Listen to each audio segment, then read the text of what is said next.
If you're ignoring what Jesus says, then you're like the person that's building on the sand.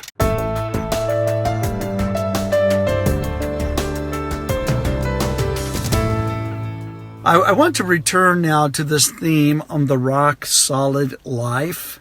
What I'm looking at in particular is the Sermon on the Mount, where Jesus, at the end of the Sermon on the Mount in chapter 7, he talks about the person who hears his sayings, what he had been saying in the Sermon on the Mount, and actually puts his sayings into action.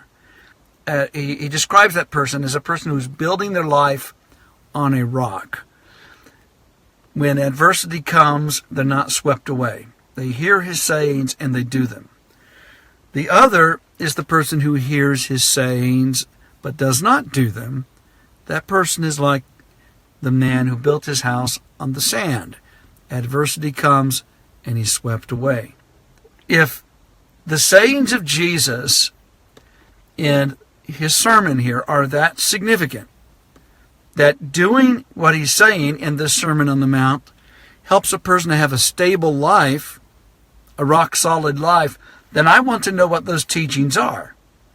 And likewise, if it's the case that those who do not put these teachings into practice are like those who build on the sand, again, I want to know what these teachings are, because I want to make sure I'm building on the rock.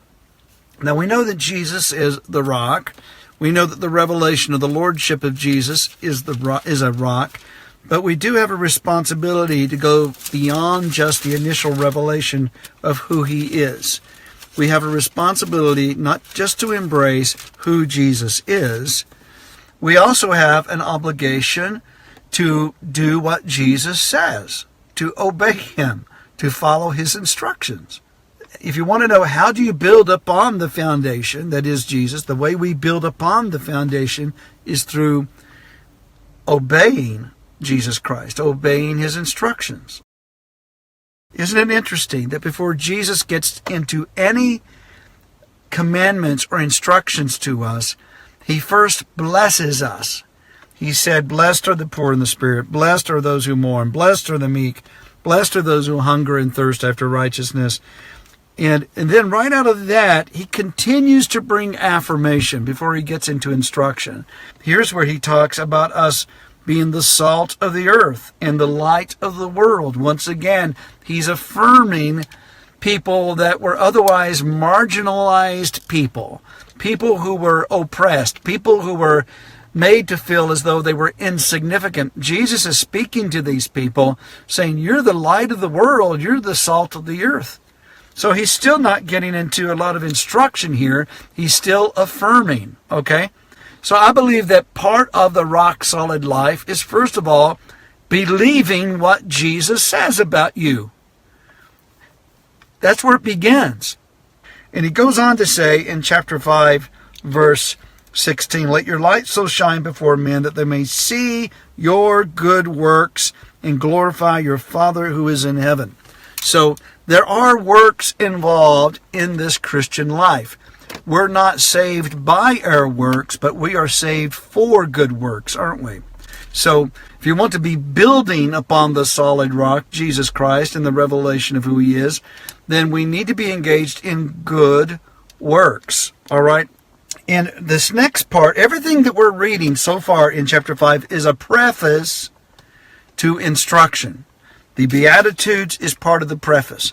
Even his statements about us being salt and light, it's a preface. And the next thing is also part of the preface, where he said, "Do not think that I've come to abolish the law or the prophets." No, he is about to fulfill the law, take the law to I'm talking about the law and the purposes of God to a deeper level.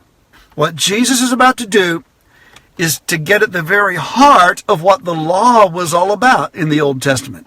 He's about to get to the heart of even what his teaching is all about in the New Testament.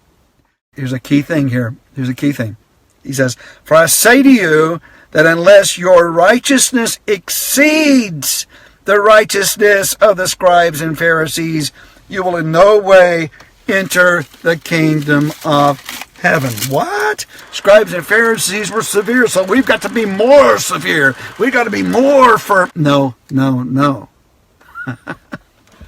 The way that our righteousness exceeds the righteousness of the scribes and Pharisees is that through Jesus, we have been given the opportunity to get at the very heart. I'm coming back to it again. The very heart of what God the Father truly is. What He's really after is our hearts.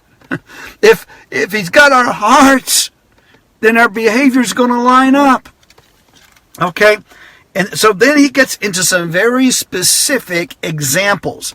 I don't know that Jesus is trying to give an exhaustive covering of everything that concerns life, but He's giving us some pretty good examples here of what getting at the heart of the revealed will of God is all about.